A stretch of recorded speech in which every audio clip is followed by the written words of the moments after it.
स्वागत है आप लोगों का हफ्ते की वाली वीडियो में, जिसमें हम रैंडमली किसी भी टॉपिक के बारे में डिस्कस करते हैं। तो आज हम बात करने जाने वाले हैं प्राची निगम के बारे में। बेसिकली प्राची निगम के बारे में भी डिस्कस नहीं करने जाने वाले हैं हम इसी चीज़ को थोड़ा एक वाइड पर्सपेक्टिव से देखेंगे। वीडियो को आखिरी तक देखना, तब तुम्हें खुद ब खुद समझ आ जाएगा।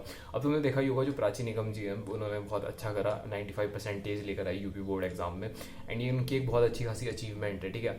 बट द थिंग इज जो उनके लुक्स है उसके कारण लाइक उन्हें इंटरनेट पे बहुत ज़्यादा ट्रोल करा जा रहा है, which is not a good thing, ठीक है। सबसे पहली बात, जितने भी लोग ये ट्रोल वगैरह कर रहे हैं इन्हें अगर रियल लाइफ में मिलोगे 90% ऑफ द लोग बोलेंगे कि भाई लुक्स डज नॉट मैटर, ऐसी ऐसी चीज़ें बोलेंगे। एंड मैं सच बात बता दूँ, एक ब्रूटल रियलिटी, क्या अगर यहाँ पे ना कोई अच्छी सी लड़की होती, कोई सुंदर सी लड़की होती, तो यही लोग बताऊँ क्या कमेंट कर रहे होते, ब्यूटी विद ब्रेन, पढ़ती भी अच्छा है, पढ़ती भी अच्छा है, दिखती भी अच्छा है, ऐसे ऐसे टाइप के लाइक कमेंट्स वगैरह स्टार्ट हो जाते हैं अगर ये अच्छी होती। सो या लुक्स डू मैटर, यहाँ पे हमें ये चीज़ पता चल चुकी है, ठीक है। एंड अब हम थोड़ा सा ना लाइक इस चीज़ को हल्का सा डाइव इन करते हैं। अब तुमने अगर प्राची निगम को देखा ही होगा तो उनका आपने देखा ही होगा कि उनके ऐसे लाइक मूछे वगैरह ये सब आ रखी हैं, वो ओवरवेट सी हो रखी है। एंड इससे मैं ये चीज़ नहीं कह रहा हूँ कि उनके साथ कुछ ये चीज़ ख़राब है, गलत है, बट किसी ने ये चीज़ को फिगर आउट ही नहीं करा, किसी ने ये चीज़ को देखा ही नहीं कि वो बेचारी जो लड़की है उसके लाइक ऐसे मतलब फेशियल हेयर्स वगैरह आ रखे हैं, वो ओवरवेट हो रखी है। टू बी वेरी ऑनेस्ट, ऐसी चीज़ अगर किसी लड़की में आती है तो ये एक अच्छी चीज़ नहीं है। अगर ऐसी चीज़ किसी पर्टिकुलरली लड़की में आ रही है उसका मतलब उसके हार्मोनल डिसबैलेंस हो रखे, जो कि एक अच्छी बात नहीं है। अब हम इसी चीज़ को ना लेके ना थोड़े वाइडर पॉइंट पे देखते हैं। अब तुमने जैसे कि देखा ही होगा इंडिया में बहुत सारे बच्चे हैं जो भाई किसी न किसी एग्जाम, किसी न किसी कॉम्पिटिटिव एग्जाम के लिए पढ़ रहे हैं। कोई जेई के लिए पढ़ रहा है, कोई नीट के लिए पढ़ रहा है, कोई किसी न किसी एग्जाम के लिए बेसिकली पढ़ रहा है। अब देखा जाए तो सोनी निगम, वो सॉरी प्राची निगम भी उनमें से एक ही है। एंड द थिंग इज़, जितने भी एस्पिरेंट्स वगैरह हैं, जितने भी लोग हैं जो कॉम्पिटिटिव एग्जाम वगैरह इन सारी चीज़ों के लिए पढ़ते हैं, उनमें एक चीज़ कॉमन ही होती है कि ढंग से स्लीप नहीं लेते हैं, दिन भर बस एक ही सीट पे बैठे रहते हैं 12 से 13 घंटे एंड पढ़ते रहते हैं। एंड अच्छी तरीके से खाना नहीं खाते, घर वाले जो खाना देते हैं वो देते हैं। एक्सरसाइज का तो इनके लाइफ में नाम ही नहीं होता।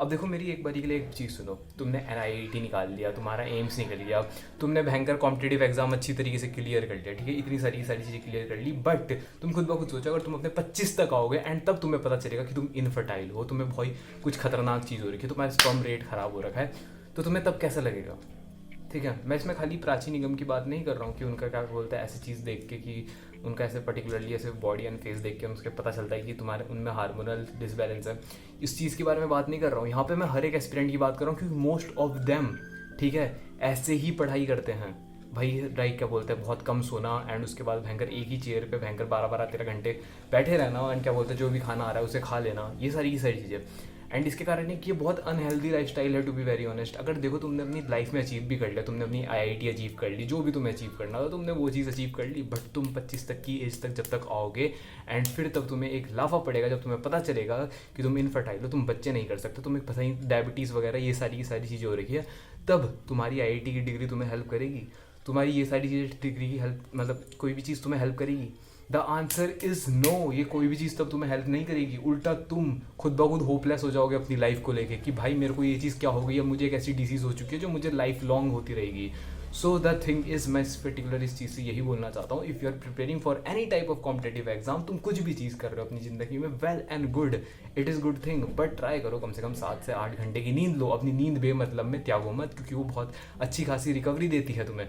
एंड हर एक हफ्ते में ट्राई करो 3 दिन, खाली 3 दिन, उनमें 3 दिन में से भी खाली 40 मिनट के लिए एक्सरसाइज कर दो। मसल मास अच्छी तरीके से पुट ऑन नहीं करोगे, बट अगर बॉडी हिलती रहेगी तो तुम अच्छे तरीके से सही रहोगे, ठीक है, तुम्हारी बॉडी एकदम अच्छी तरीके से ब्लड फ्लो बना पाएगी।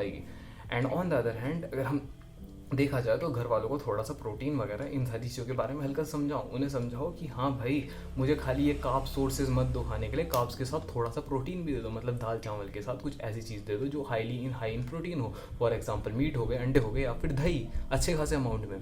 So this is the thing, तुम्हें धीरे धीरे करके अपनी लाइफ में ये सारे के सारे चेंजेस पुट ऑन करने ही पड़ेंगे, ठीक है, अगर तुम चाहते हो कि आगे जाके ये सारी चीज़ें हों। एंड हाँ, सबसे पहली बात, ये जो बेंच है ना, ये चेयर वगैरह है, इसमें बैठना कम कर दो। फॉर एग्जांपल अगर तुम 13 घंटे एक दिन में पढ़ रहे हो एंड तुम एक ही सीट पे बैठे हुए हो पूरे दिन भर, so it is not an good thing. एक काम करो, 2 घंटे पढ़ते हो, 2 घंटे तक का अलार्म लगा दो, एंड क्या कहते हैं, फिर उसके बाद 2 घंटे उठो, 30 मिनट बस खड़े होकर अपनी कॉपी को यूँ पकड़ के क्या बोलते हैं पढ़ना स्टार्ट कर दो, या फिर क्या बोलते हैं एडजस्टेबल चेयर्स वगैरह लगा दो।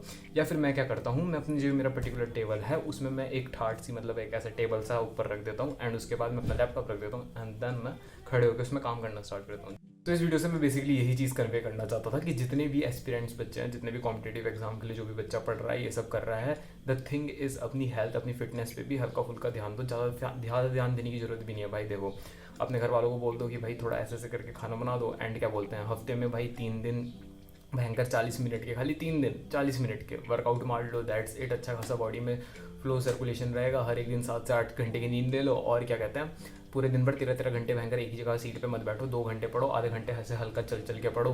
That is going to be way more beneficial.